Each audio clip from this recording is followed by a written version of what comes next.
En punto, ¿eh?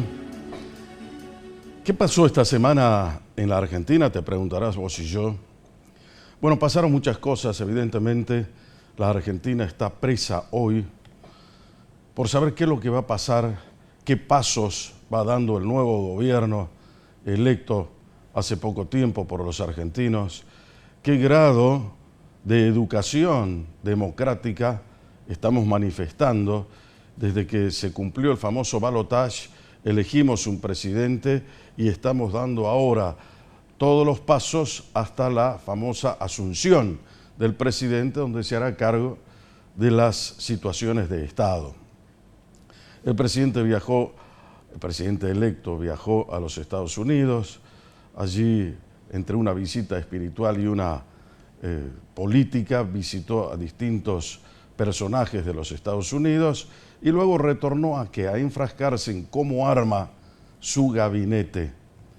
Entre idas y vueltas, entre el tome y daca que siempre propone la política argentina, pero también en el mundo, no quiero ser solamente crítico de la situación doméstica. En el mundo la política se presta para eso, por eso se llama el principio acuerdista que se sostiene en la política, que es parte de lo que estudia inclusive la ciencia política. Pero más allá de eso, estamos viendo un presidente que intenta, de alguna manera, recurrir, arañar, atraer a lo que él llamó siempre la casta. Y ahora estamos viendo, ya en el famoso teorema de Baglini, que él en esa mutación entre ser candidato y ahora ser el presidente electo de los argentinos, tiene necesariamente que asumir otra compostura. Habrán visto, por ejemplo, que habló muy poco o nada de la dolarización, que era el eje central, el caballo de batalla que tenía Milei durante toda la época de su campaña proselitista. Y en el medio, a mí por lo menos lo que más me llamó la atención y que celebro que haya sido así, es definir cuáles son los tres ejes, los tres principios o los tres propósitos que va a tener Milei en esta presidencia que va a inaugurar el día 10 de diciembre. El primero de ellos es la lucha a destajo contra la inflación, derrotar definitivamente a la inflación en la Argentina, según sus propios dichos. ¿Eso qué supone, derrotar a la inflación? No administrarla, no dejarla que fluctúe, no dejar que haga lo que pasó en todos los gobiernos argentinos, pero sobre todo en este que va a fenecer su mandato el día 10, donde primero quisieron administrarla y aún así se le fue de las manos y los resultados están a la vista, con la pobreza, la indigencia, la marginalidad, en fin, toda la catástrofe que dijo Cristina Kirchner, que ahora se viene la noche en la Argentina, que va a ser una verdadera catástrofe. Bueno, esa catástrofe de lo que se llama la famosa estanflación, de la que habló Milei al retornar de su viaje de los Estados Unidos, no es que no la conocemos, es una vieja conocida, es prácticamente una amiga íntima de la Argentina desde hace ya varios años. El estancamiento con inflación, el no crecimiento de la economía con la suba acelerada de los precios, que es la inflación, a ese fenómeno se le llama la estanflación.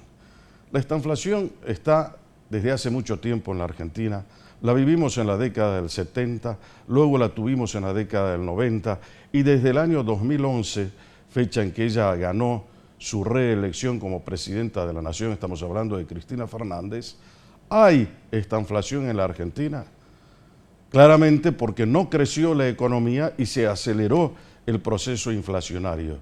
Eso significa, como decimos hace un momento, la estanflación. Yo no sé si los argentinos que escuchamos todos los días a los economistas hablar, al propio presidente, que es el primer presidente economista que va a tener la Argentina, no somos ya unos economistas en miniatura que vamos entendiendo toda la problemática que tuvo que resolver la Argentina en el pasado y que no logró hacerlo hasta el día de hoy. Pero frente a eso, volvamos a los tres propósitos que a mí me parecen sustanciales que los haya dicho, los haya esbozado, ya en su calidad de presidente electo.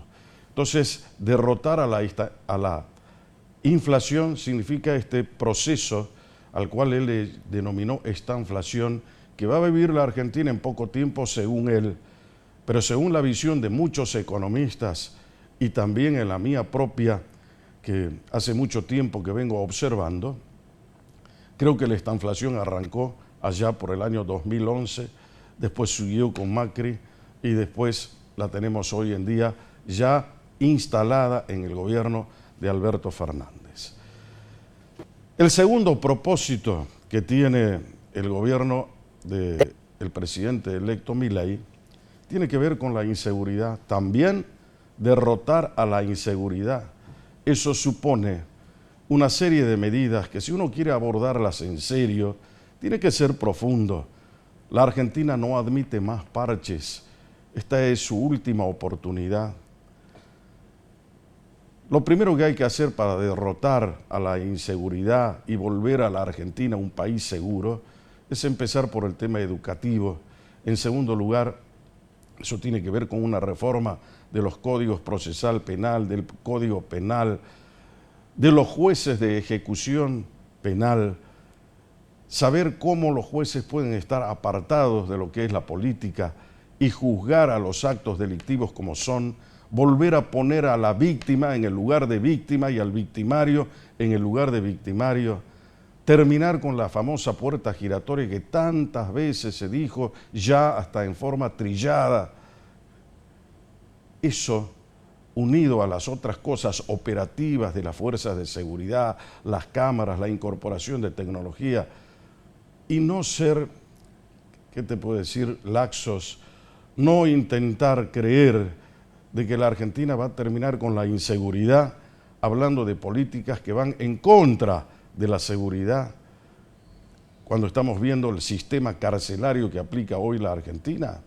Entonces, en la medida en que nos propongamos hacer un estudio serio para luego provocar las decisiones que sean sustantivas, como estas que estoy enumerando, que es una secuencia. Estamos hablando en una charla rápida que no me da tiempo tal vez en forma exhaustiva para entrar en el tema, son las que hay que aplicar. Y el tercer propósito de Milei es hacer crecer la economía. Evidentemente, para hacer crecer la economía, también hay tres cosas que hay que tener en cuenta. La primera de ellas es la inversión. La segunda de ellas es la exportación. Allí captamos los dólares que vienen de afuera. Y la tercera es el consumo. Y esas tres variables con una buena tasa de financiamiento que puedan dar los bancos. Si eso logra hacer Milei, podrá crecer la economía. Lo mismo que en el caso de la recuperación de la moneda. Te hablaba de que el dólar, por ejemplo, en esta semana bajó, perforó el piso de los 900 pesos, porque nadie está yendo a comprar dólares hoy, porque se dejó de hablar de la famosa dolarización. Entonces hay, en principio, un deseo de recuperar la moneda que cumple tres finalidades. La moneda es una reserva de valor que claramente hoy no la cumple la moneda argentina, el peso argentino, porque nadie puede ahorrar en dólares. Es una unidad de cuenta, porque es la que fija los precios, y es una unidad de cambio que es transaccional, que permite hacer todas las transacciones comerciales y demás, que es la única que hoy conserva el peso. En la medida en que se den esas tres variables, podremos de alguna manera ir también luchando contra la inflación a través de la recuperación de la moneda nacional. Esas tres cuestiones son primordiales, me parece que son absolutamente, ¿qué te puedo decir?, importantes para un gobierno que va a inaugurar el día 10 su periplo hacia una Argentina mejor. Ojalá que eso sea así. Acá, en Salta, hay una buena noticia que tiene que ver en cómo el gobierno de la provincia de Salta ha logrado disminuir la deuda externa que tiene en dólares. Ha pagado, por ejemplo, el día viernes $32.300.000 del famoso crédito del Bicentenario, un crédito que se le otorgó a la provincia en la época del gobernador Urtubey, ¿no?, de 300 millones de dólares, y esta es la segunda cuota que paga, y ha logrado reducir en 134 millones de dólares la deuda externa que tiene la provincia de Salta. Todo un logro para un gobierno que ha tenido que sortear múltiples peripecias. En la noche de hoy vamos a estar hablando de otra de las cuestiones que son afligentes, sobre todo cuando habla Milei y tiene varios exégetas que intentan interpretar qué es lo que dice Milei, cómo podemos arrancar el testimonio de Milei para entenderlo mejor. El caso, por ejemplo, de la obra pública, que tanta aflicción causa a las provincias del interior, a ver si se pueden hacer, si no se pueden hacer, si va a haber restricciones, lo vamos a charlar en la noche de hoy. Y luego, la visión empresarial, industrial, de lo que está sucediendo hoy en la Argentina. Hubo una reunión importante en la Unión Industrial Argentina a los efectos de ver cómo los industriales argentinos le creen o no le creen a Milei, cuál será el grado de credibilidad a través de las medidas y las decisiones políticas y económicas que pueda tomar luego de asumir como presidente. Es la propuesta de brújula para esta noche, porque si vos nunca querés cambiar de rumbo y siempre que tenés ganas de tener un rumbo, entonces brújula, esta brújula, siempre.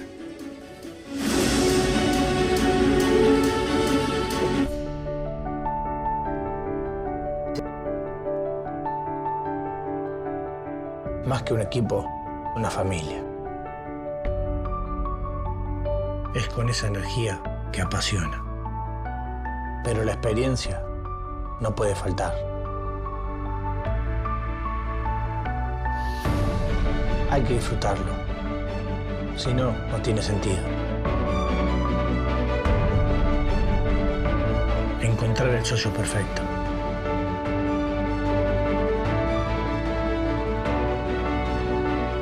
Y siempre con los pies en la tierra, que tanto nos da. Leo, ¿qué estás pensando? En que Argentina tiene todo para ganar. Pensá en macro.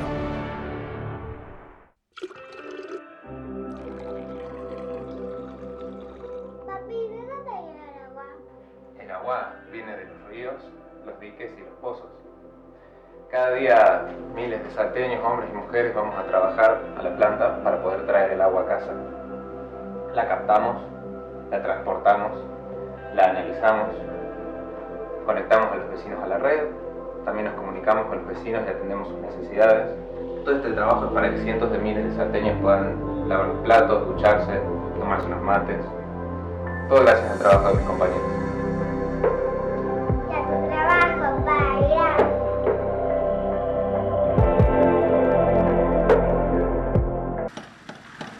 Más casas, más sueños cumplidos y derechos garantizados. Desde el inicio de la gestión llevamos entregadas más de 4.000 viviendas y estamos trabajando en 6.533 más, de las cuales 3.263 están en obras, 1.478 en proyectos y 1.792 en procesos de licitación. Nos comprometimos y estamos cumpliendo.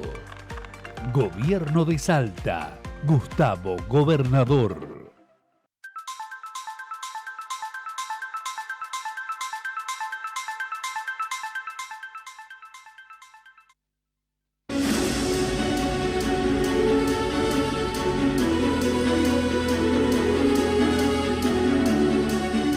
Muy bien, señores, estamos ya en Brújula Política para no dormir y esta noche vamos a charlar de algunos temas que tienen que ver con la famosa obra pública que tanta importancia se le adjudica, y de hecho la tiene, para las provincias del interior, ¿no? A ver si realmente la parte privada puede sustituir a lo que hace el Estado, cosa que es muy difícil, sobre todo teniendo en cuenta que la Argentina es un país federal, donde hay provincias, donde hay municipios, y obviamente cada uno tiene su propia gobernabilidad y su propia administración. Esta noche está con nosotros Juan Carlos Segura, que es el presidente de la Cámara Salteña de la Construcción, y vamos a charlar con él. ¿Cómo va, Juan Carlos? ¿Cómo va, Jorge? Muy bien, acá andamos. Bueno, me alegro. ¿Qué opinan de lo que se ve en este movimiento frenético para instalar el nuevo gobierno a partir del día 10?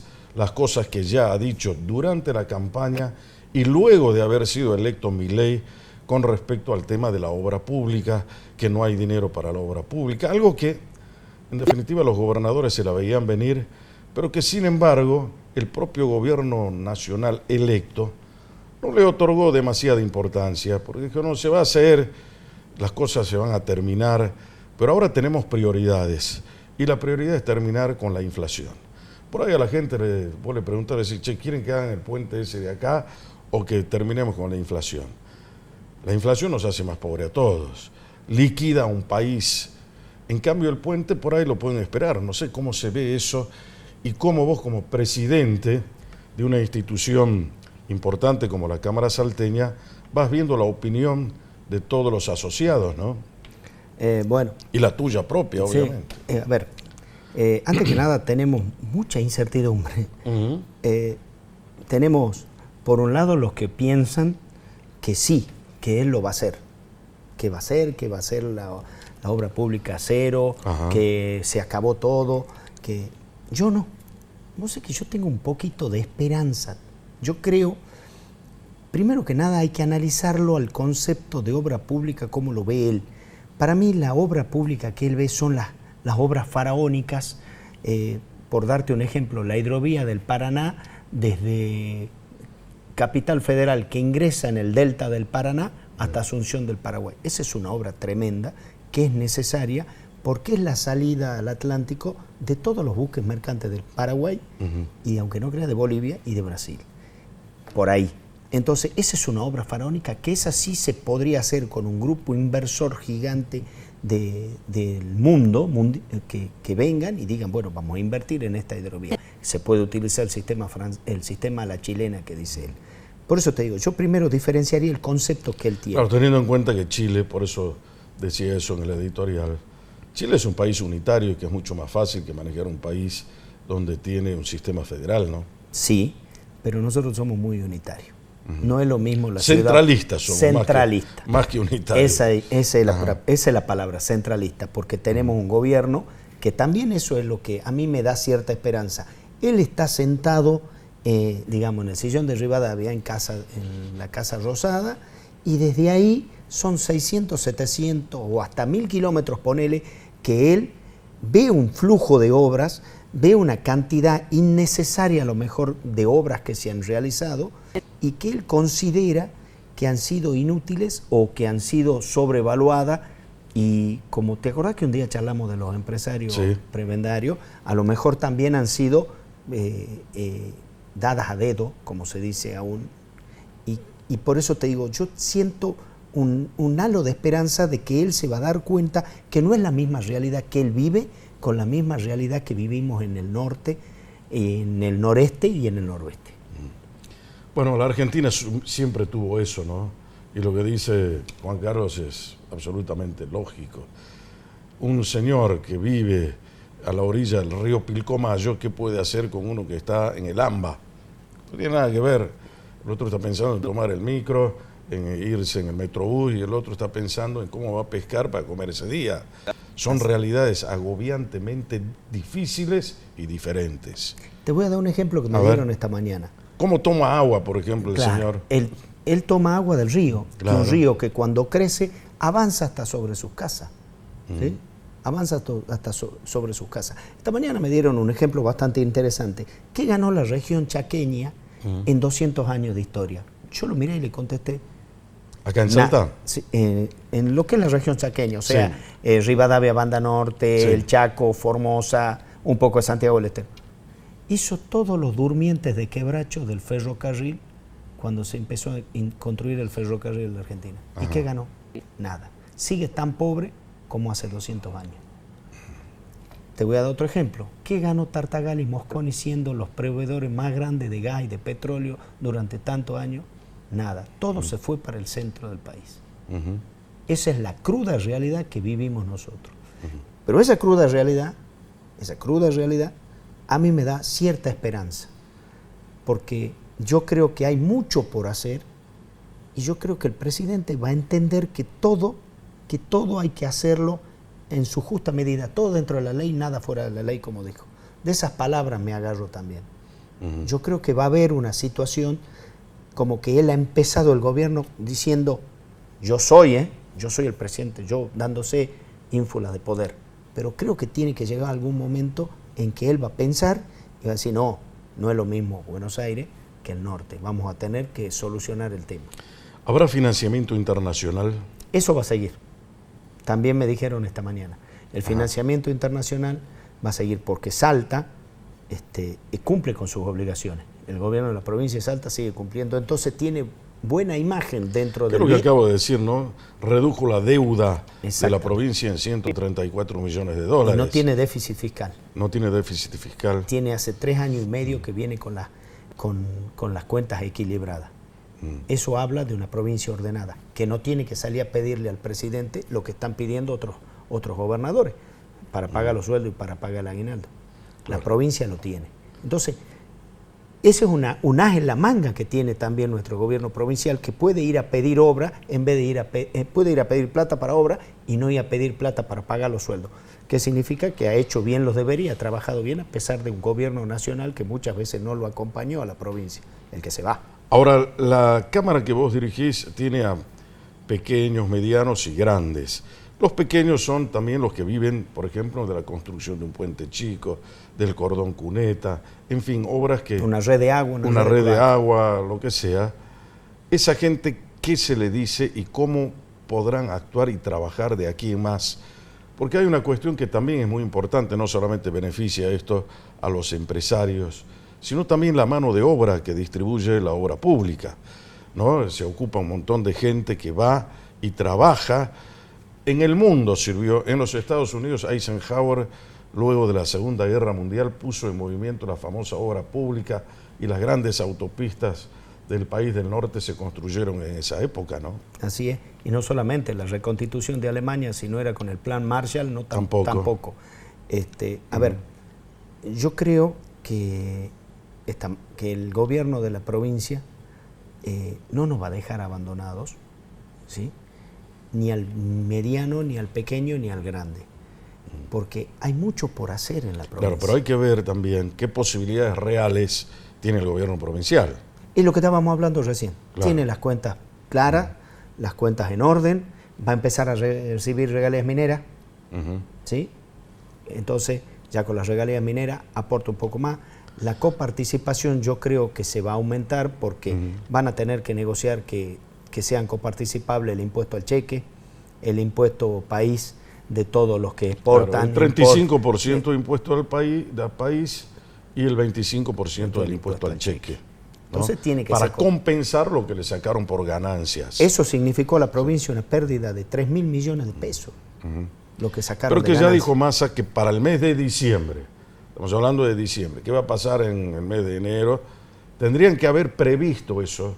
Los propios gobernadores que dejaron que esto funcione, le dijeron sí a Massa, pero no tuvieron la perspicacia de decir, bueno, incorporen ahí en esa misma ley cómo nos van a compensar lo que nosotros estamos dando en beneficio ahora de esta iniciativa que se convirtió en ley. Sí, porque se hizo... Y terminaron votando también, ¿no? Y terminaron votando. Se hizo tirado de los pelos. Yo creo que, bueno, que fue una necesidad para hacerlo, que lamentablemente, bueno, ya está hecho. Ahora hay que ver cómo lo solucionamos. Yo creo que se va a poder solucionar. Creo firmemente que a pesar de esa imagen fuerte que él da, que es una imagen de que va al choque y de que permanente tiene un lado amable. ¿Vos sabés qué se ha hecho, ya que estás tocando el tema? Se hizo una encuesta que salió recién. Después de haber sido electo Milei, la primera semana la dejaron pasar, o sea que es una encuesta reciente, donde dijeron, a ver, ¿cómo está Milei ya como presidente electo? Y vos coincidís un poco con eso, porque el 79% dijo que es esperanza. Sí. 79%. Después le hacen la pregunta a la gente, ¿y por qué lo votaron a Milei? Bueno, porque queríamos ir en contra del kirchnerismo. Otro 70 y pico %, ¿no? Sí. Bueno, así llegamos a los días de hoy y a esta realidad donde Milei es el presidente electo. Y hay que respetar un 56% de votos de todo el país, ¿sí? Hay que respetarlo. Yo creo que vamos a tener duro enero hasta abril. Sí.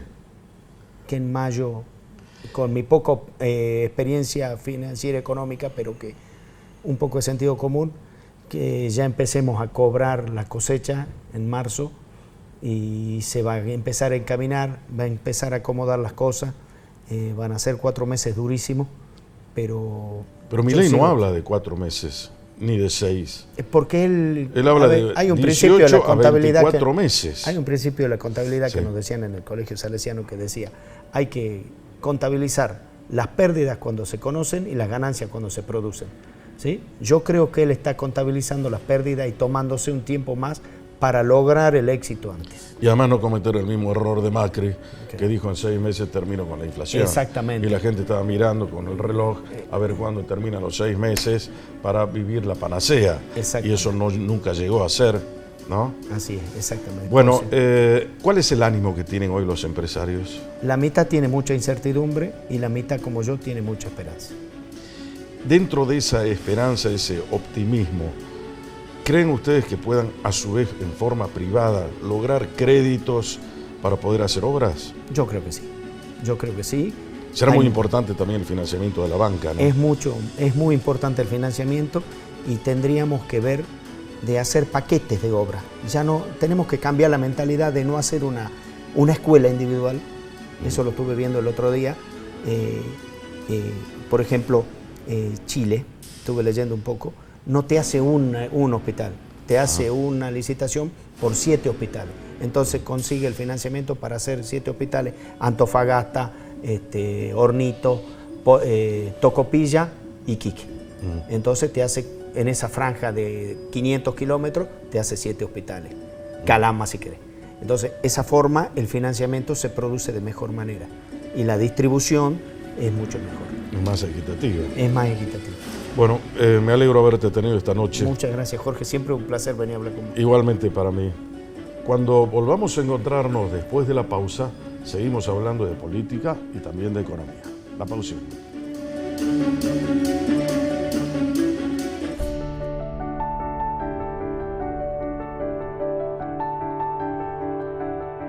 Más que un equipo, una familia. Es con esa energía que apasiona. Pero la experiencia no puede faltar.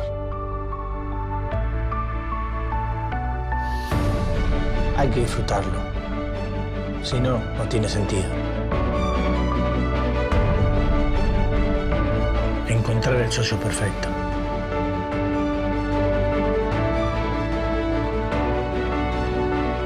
Y siempre con los pies en la tierra, que tanto nos da. Leo, ¿qué estás pensando? En que Argentina tiene todo para ganar. Pensá en macro.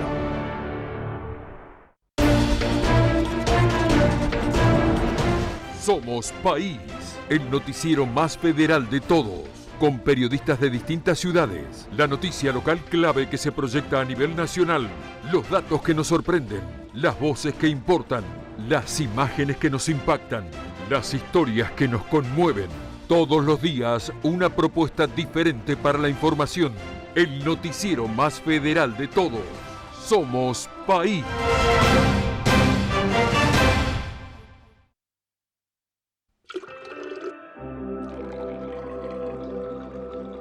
Papi, ¿de dónde viene el agua? El agua viene de los ríos, los diques y los pozos. Cada día miles de salteños, hombres y mujeres, vamos a trabajar a la planta para poder traer el agua a casa. La captamos, la transportamos, la analizamos, conectamos a los vecinos a la red, también nos comunicamos con los vecinos y atendemos sus necesidades. Todo este trabajo es para que cientos de miles de salteños puedan lavar los platos, ducharse, tomarse unos mates. Todo gracias al trabajo de mis compañeros. Ya tu trabajo, País.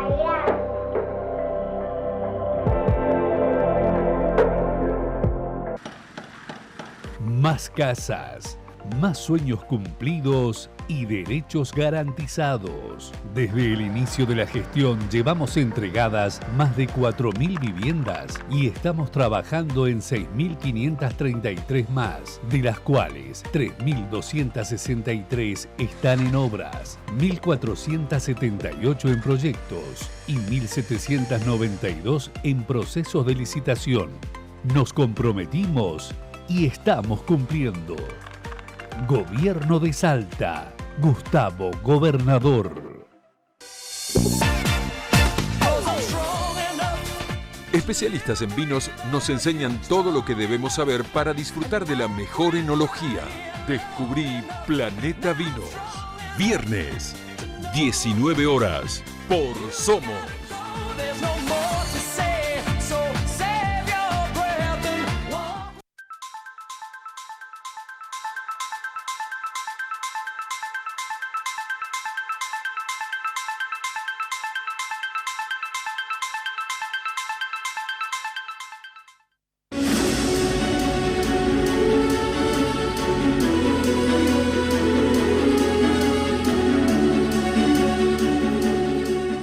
Muy bien, señores, estamos de retorno en Brújula, política para no dormir. Y ahora vamos a charlar con un empresario, un industrial, un hombre que comanda una empresa de primera línea aquí en Salta, porque no solamente tiene que hablar la política, también el mundo empresario y las distintas expresiones que componen el cuerpo social para que de todos podamos nutrirnos de sus opiniones para formular pareceres, discutir posiciones que nos puedan acercar hacia la construcción del modelo de país que queremos tener. Ese no lo puede elegir solamente Milei ni ningún otro presidente. Creo que es una construcción colectiva y en ese sentido es el aporte que vamos nosotros. Está el señor Juan José Soler, que es el presidente de Cerámica del Norte, y vamos a charlar con él. ¿Cómo va, Juanjo? Oh, Jorge, ¿cómo estás? Un placer tenerte acá, como siempre. Igualmente, como siempre. Juanjo es un hombre que las veces que charlé con él veo que le encanta el tema económico, maneja muy bien el tema de la economía. ¿Cómo ves una cosa que no se puede separar hoy? Política y economía. Política y economía dentro del mundo que te presenta de la realidad que tiene hoy la Argentina con un Milei electo como presidente. ¿Qué ves? Bueno, mira, yo creo que es indescindible todo. Economía, política, lo social, lo cultural, lo económico, lo educativo. Es todo un solo combo, en el cual hay que articular a un país que viene con un sistema totalmente agotado, pero cuando yo digo agotado, es agotado de verdad, de hace 50 años, en el cual se fue probando, medio en ese sentido de prueba y error, hacia dónde podíamos ir parchando un modelo que gestó entre las décadas del 40 y el 50 del siglo pasado, con una gran influencia, digamos, de los populismos, sin tomar de qué ideología venían, porque el populismo no tiene ideología, es de derecha o de izquierda, es exactamente lo mismo, pero el fin y cómo termina es exactamente igual. En este parchar se fueron generando situaciones que lo único que demostró es que la decadencia era inapelable. Se pusieron miles de instrumentos sobre la mesa y siempre a contracara donde el mundo moderno, el mundo productivo, el mundo de la productividad, el mundo del desarrollo, el mundo del crecimiento, se enfocaba. Y llegamos a esta penosa situación donde no hay ninguna variable en la Argentina que pueda llegar ni mínimamente a ser neutral. Todas son negativas. Encontrarse con un país con Argentina, en el cual tiene una geografía tan vasta, con tanto poderío económico desde el punto de vista de sus riquezas naturales, riquezas turísticas, de la capacidad humana, porque venimos de un país donde hubo una clase media muy importante que hacía de articulación entre las clases sociales con un condimento donde no permitía las ideologías de extrema. Todo eso, estos sistemas populistas supo destruir. ¿Se diezmó la clase media hoy en la Argentina? A ver, acá se modificó enormemente la pirámide poblacional. Hoy tenemos una pirámide poblacional con una base de una carencia económica, de una carencia sin trabajo, de una falta de educación, de cultura, de salud tan grande que diezmó, digamos, un proyecto, una concepción de país que tenía Argentina en los primeros años del siglo XX. Lamentablemente es así. Hoy es muy difícil, primero, que asuma un vasto sector de la sociedad de que la cultura del trabajo es posible y es necesaria. Y aún asumiendo, no encuentra los canales para llegar a ese trabajo.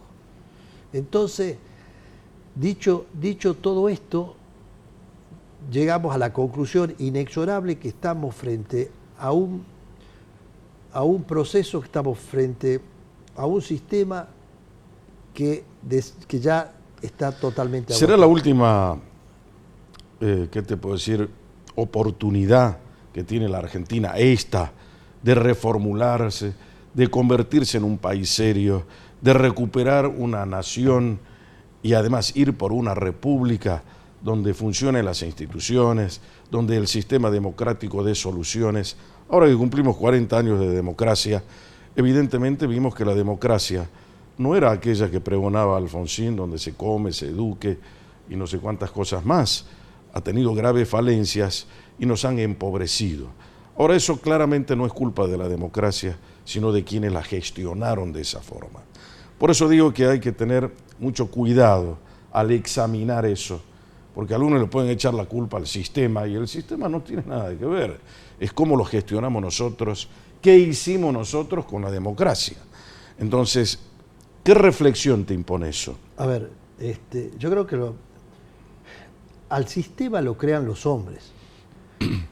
Y nosotros quisimos entrar en un sistema en el cual era totalmente inviable a largo plazo. Esto iba a terminar así.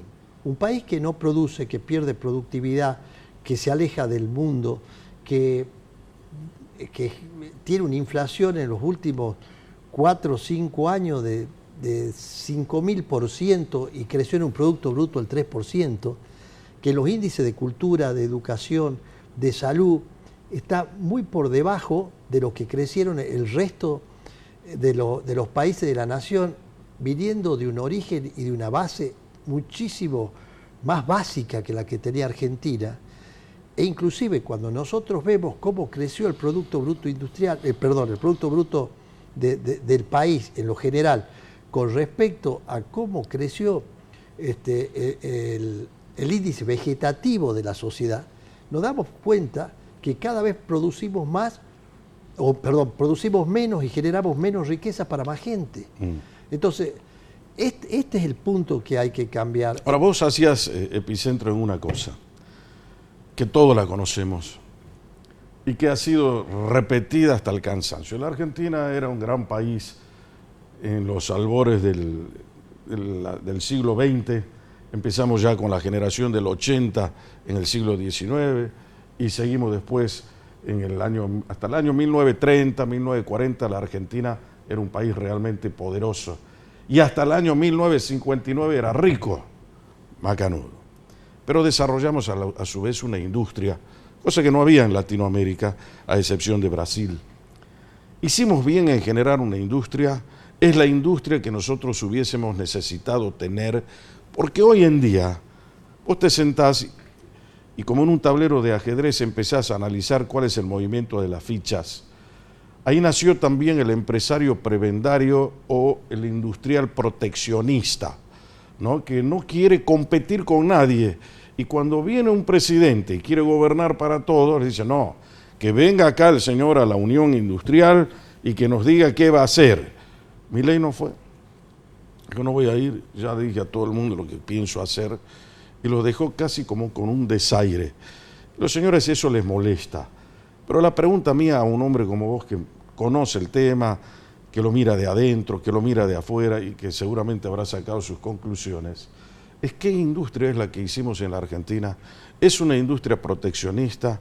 ¿Deberíamos seguir construyendo ese tipo de industria? O, en todo caso, otros países, vamos al caso de Australia, que es muy similar a la Argentina, que no desarrolló una industria, porque la industria de autos en Australia no existe, ¿no? Pero nosotros la tenemos acá. Y cuando alguien quiere gobernar, te dice, bueno, si ustedes dejan que venga la importación, yo echo a la gente a la calle.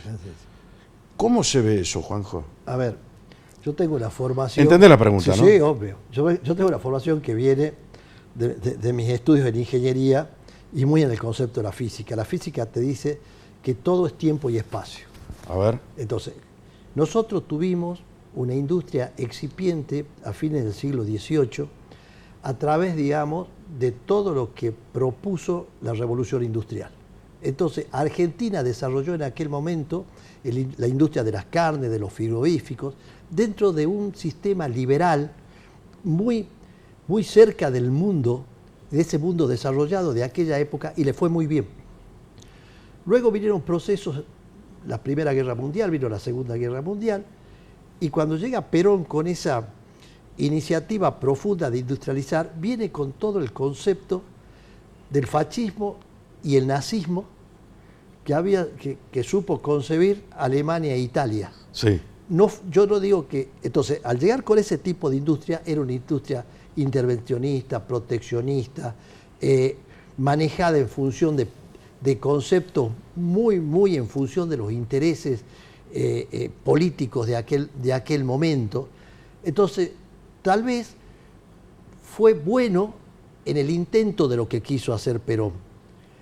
Pero una vez ya concebida en ese tiempo y espacio, esa industria tiene que entrar a caminar y tiene que entrar a buscar su ubicación dentro del contexto global. Ser competitiva. La industria, hasta más o menos los años 70, 80, tenía un componente de importado más o menos de un 15-20%. Hoy tiene un 60-70% con la tecnología. Bueno, pero no hay que olvidarse que también el mundo está globalizado. Pero en ningún país se hace todo. Por ejemplo, yo voy a fabricar un auto. Por ahí el componente del auto se hace una pieza en Taiwán, otra en China, otra en Estados Unidos. Pero ese es el mundo. Por ejemplo, cuando empieza la industria pesada en el mundo, lo que fue la mentalidad de la familia Krupp en Alemania, en la Alemania nazi, fueron los zares del acero. Y Alemania, digamos, fue protagonista principal de todos esos temas. Y hoy, cuando uno compra una máquina, en el caso que nos toca a nosotros, que generalmente la tecnología nuestra es italiana, es lo que vos decís, el acero es alemán, lo otro es de otro país. Entonces, Argentina tiene que entrar a acomodar esa cabeza, y tiene que saber ser competitivo, pero también estar en un mundo de complementación. Nosotros tenemos que ir muy lejos. Nosotros ahora vamos a desarrollar, o intentamos desarrollar, la minería en una gran magnitud. Y nosotros no somos competencia con Chile, somos complementarios con Chile. Y Chile supo desarrollar en la década del 80, del 90, muy buenos puertos. En el momento en que puertos de aguas profundas. Puertos de aguas profundas, sí. Iquique, Antofagasta, bueno, Mejillones, qué sé yo. En el momento en que el mundo empieza a mirar hacia Oriente, entonces nosotros como región, cuando yo digo región, el noroeste, Salta, no podemos seguir pensando en que los productos deben transportarse de la forma que hoy se transporta hacia el puerto de Buenos Aires, de una vuelta impresionante, es poner la inteligencia y la cabeza en función de generar acuerdos, todo es complemento, la logística hay que pensarla, la estrategia, sí. ¿no? Es decir, toda concepción o todo objetivo debe partir de una estrategia. Seguro. ¿No? Y eso es lo que hay que tratar ¿Cómo de es? hacer. Yo le hago esta pregunta a Juanjo Soler porque en definitiva es muy importante para ver cuál es el grado de participación de la industria argentina en la formación de precios, cuál es el perfil del empresario clásico argentino y del empresario prebendario para formular un distingo entre ambos.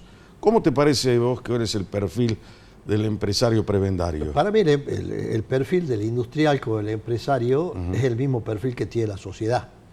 Es decir, están aquellos en el que están dispuestos a generar estrategias, a buscar, a ver cómo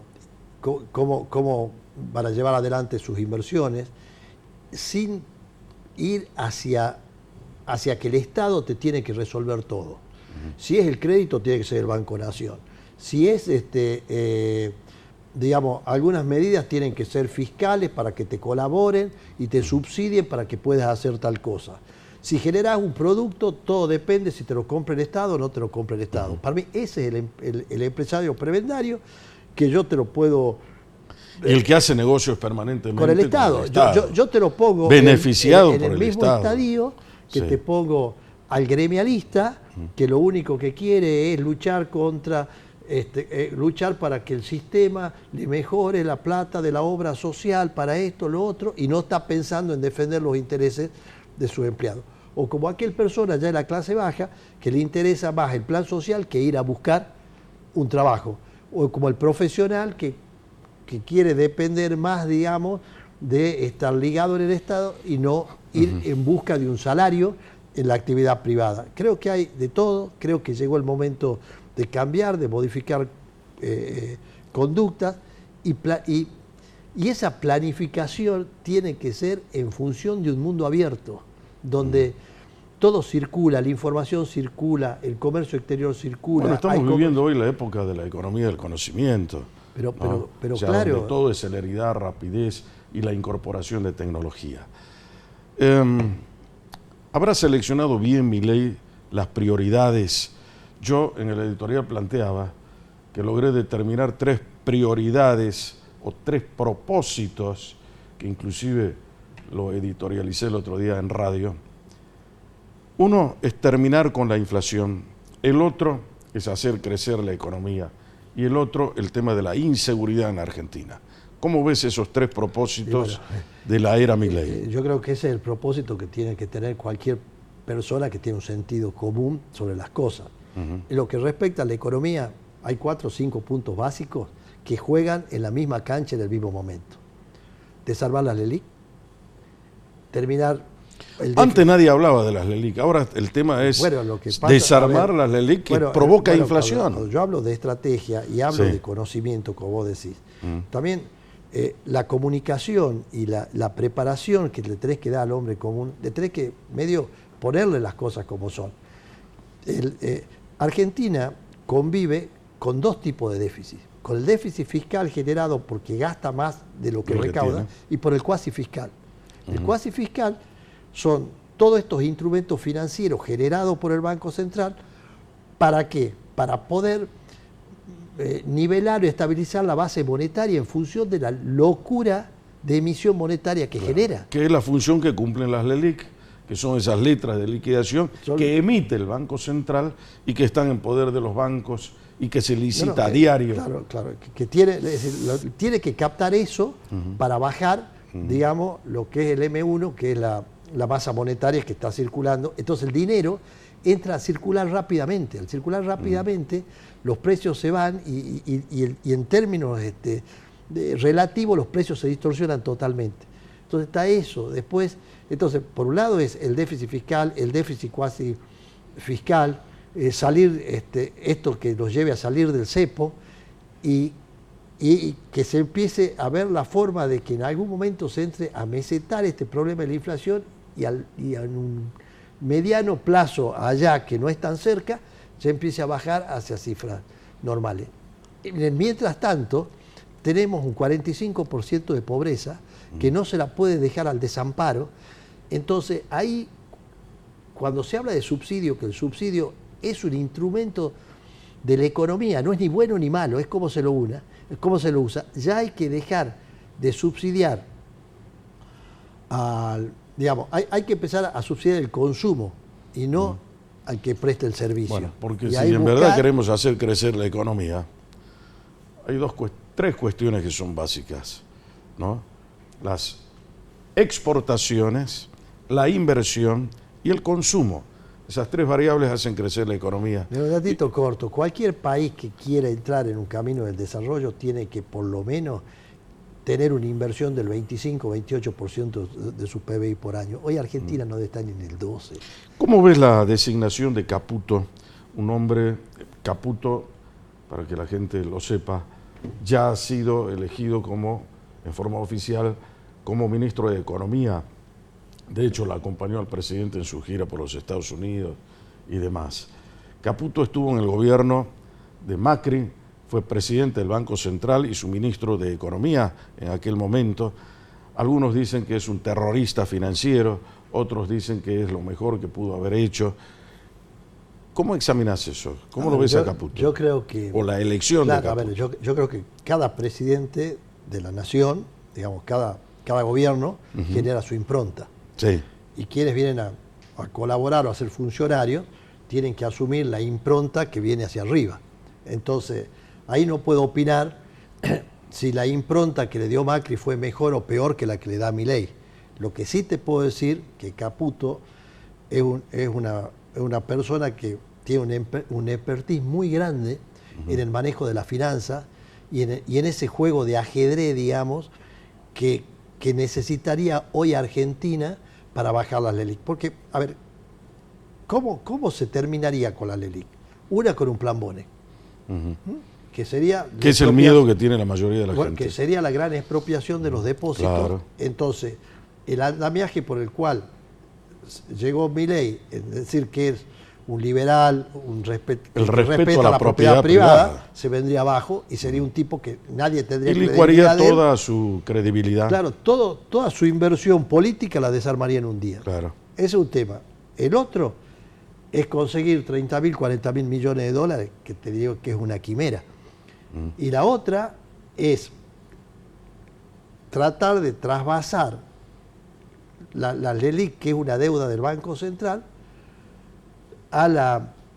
como una deuda del Estado, como una deuda pública, a través de emisiones de bonos que vayan pasando de uno al otro, que empiecen a cotizar en el mercado secundario, pero justamente en un momento que se le dio una inyección de credibilidad a Argentina frente al exterior, no es que nos vengan a prestar esos dólares, pero sí que en el exterior vean de que hay una confianza hacia adelante y los grandes fondos se animen a comprar estos bonos y se vaya, digamos, monetizando y dolarizando la Argentina, se vayan nivelando las reservas en el Banco Central y que empiece a haber un camino de salida del cepo para que los inversores extranjeros digan, bueno, quien vaya a producir a la Argentina pueden irse llevando sus utilidades, que si una industria que está radicada en la Argentina compra un bien en el exterior, van a cobrar. Si compran insumos para generar sus productos en la Argentina, van a cobrar. Hoy en Salta tenés empresas industriales que están paradas porque como no se derivan los fondos hacia el exterior, se les terminó el crédito del exterior hacia ellos. Entonces, acá hay que poner sentido común, la cabeza fría, no entrar en ideologismos extremos, sino pensar que el mundo se maneja en función de instrumentos económicos con una alta intelectualidad y buscando en cada momento cuál es el instrumento que se necesita y hace bien. Por eso vuelvo al principio, es tiempo y espacio. Hoy estamos en un tiempo y ¿habrá en un espacio. posibilidad de una dolarización en la Argentina, que es el otro tema que se dejó de hablar y que Milei lo pateó? Esa es una opinión personal, que estamos en una recuperación del peso. Que como decíamos, ¿cuáles son las funciones que tiene la moneda? Bueno, solamente una, la transaccional, es la que está funcionando hoy. Por eso el dólar también bajó. Y que baje el dólar es una buena sintomatología, porque la mayoría de los precios va atado no al dólar oficial. Nadie en la vida vio un dólar a 390 pesos. No existe eso, es una ficción. En cambio, el dólar al precio que lo conocemos todos, de 900 pesos, hoy, ¿no?, es el dólar que no puedes conseguir, ¿no? Mira, yo lo que creo que Argentina, lamentablemente, y nosotros culturalmente, somos los grandes noticias impacto. Sí. Acá se pone una noticia para que impacte. Después veremos, pero que impacte para que haya atracción hacia uno y uno después ve cómo lo acomoda. La dolarización, con una economía ordenada, sin cuasi fiscal, sin déficit fiscal, con reserva en el Banco Central y con un peso que va tomando fortaleza, no la necesitas. Vos podés hacer mañana una dolarización, pero si seguís con un 7-8% de bueno, déficit fiscal, el mismo caso que el que el Banco Central. Claro, pero es como el Banco Central no es necesario hacerlo desaparecer en la medida en que se mantenga su independencia, como funcionó del año 1935 de su creación hasta el año 1945. Un banco central como es el Banco de la Reserva Federal en Estados Unidos es quien va equilibrando el movimiento de la masa monetaria que va circulando para que el peso no se destruya. Claro. Por eso se juega, en Estados Unidos es tan importante en el momento que se toca la tasa de interés. Entonces, bueno, la tasa de interés también es una variable clave para poder desarrollar la economía. Pero obviamente, pero si vos, por ejemplo, tenés que el único tomador de dinero es el Estado, que como fue por intermedio de la ley, subir la tasa de interés, le generás mayor déficit cuasi fiscal al Estado. Nosotros hemos entrado en una trampa que hay que decir, señores, tenemos que ir a lo que hace el mundo, no inventemos nada más. Copiemos, pero copiemos bien. Y con la mano, digamos, claro, que mejor nos venga, con la derecha o con la izquierda, de acuerdo a cuál sea nuestra capacidad. Me tengo que ir, Juanjo. Pero ha sido un placer estar acá siempre. Que estés acá conmigo esta noche. Y como te digo a vos siempre, si vos jamás querés perder el rumbo, brújula. Siempre brújula. Hasta la próxima semana.